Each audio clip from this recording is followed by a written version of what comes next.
In this video, we're going to move into the diencephalon. So if you remember, the diencephalon is comprised of the thalamus and the hypothalamus. So let's see where those are relative to the rest of the brain. So let's start getting rid of some of this stuff.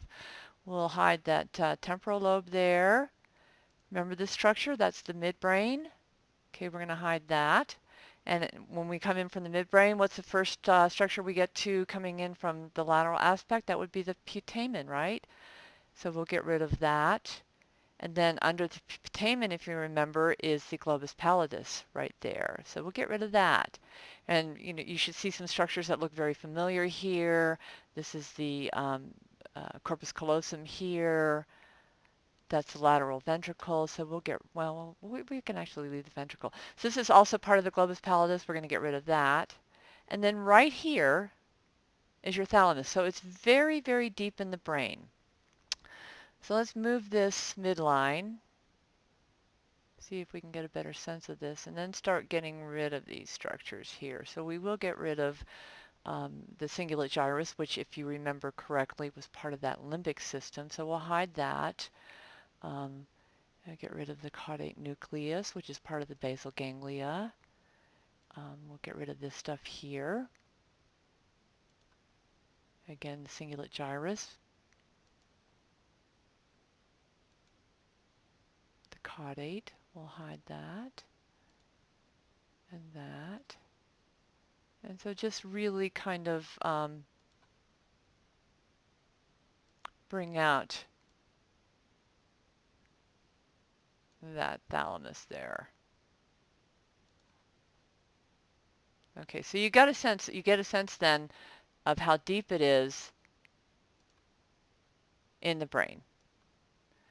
Okay, now we've kind of hidden pretty much everything. So again, we're looking at anterior or rostral, posterior or caudal.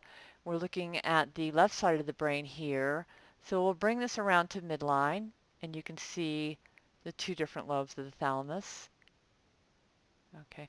The thalamus is what we would call grand central station. I think your book calls it the gateway to the brain. So it's where everything is processed. It's where all sensory information is processed, with the exception, interestingly, of the olfaction. So not all of olfaction goes through the thalamus. All the other senses do. There's a suggestion, and maybe it's one of those urban legends, but it might be interesting for you to try out. There's a suggestion then, because the thalamus pretty much shuts down during sleep, all of your senses, all of the incoming senses are shut down except olfaction, except the sense of smell.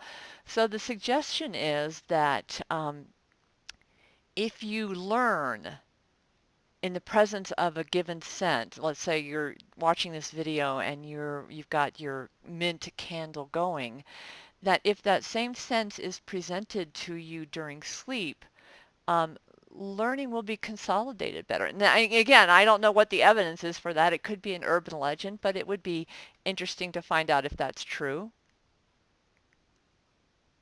In addition to getting information from all the sensory systems, the thalamus also receives information from the basal ganglia, the cerebellum, the neocortex, and the temporal lobe. And it sends those projections back out to other structures to create circuits, to make circuits. So it truly is one of the most important features. Now the book parses the thalamus into its separate nuclei, and we're not going to do that here. I'm not going to do that here. For this chapter specifically, it's just important that you know what it is and what its major functions are. And then when we get to those areas of cognition that are involved with those specific nuclei, then we'll look further into those. So if this is a thalamus, then what do you imagine this structure right here is? And if you guessed the hypothalamus, you'd be exactly correct.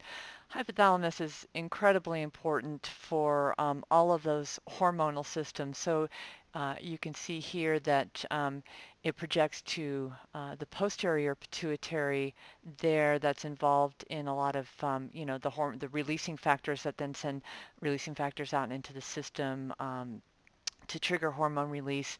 And then projections to the anterior, again, front, back, posterior is the back of the pituitary, anterior is the front of the pituitary.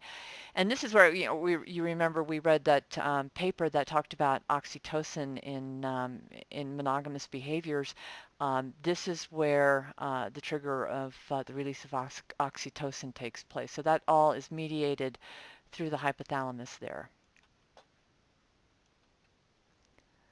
So that pretty much wraps up what I'm going to talk about with respect to the diencephalon. So remember we covered the telencephalon and then the diencephalon.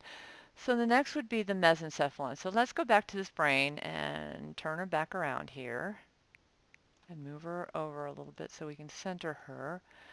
So mesencephalon, what do you think that means? Of course you know what that means. That means that we're going to talk about the midbrain. So let's go in right about here and we'll hide that. And there she is. So there's the midbrain. Um, let's go look at it from the center there. And let's get rid of these other structures. So hide.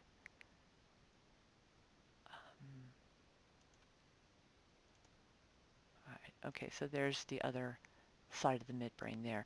Midbrain is important in a lot of functions. I mentioned just a little while ago in a previous video about the substantia nigra in the midbrain. That's a collection of dopaminergic neurons in the ventral midbrain that participate in Parkinson's disease. Loss of those dopaminergic neurons gives rise to Parkinson's disease, and those are the projections that go up into the basal ganglia. You also have the substantia nigra and the ventral tegmental area. The dopaminergic neurons in those two places play a role in motivation and behavior, and probably having to do with reward and addiction as well. And we'll talk about that when we get to those areas.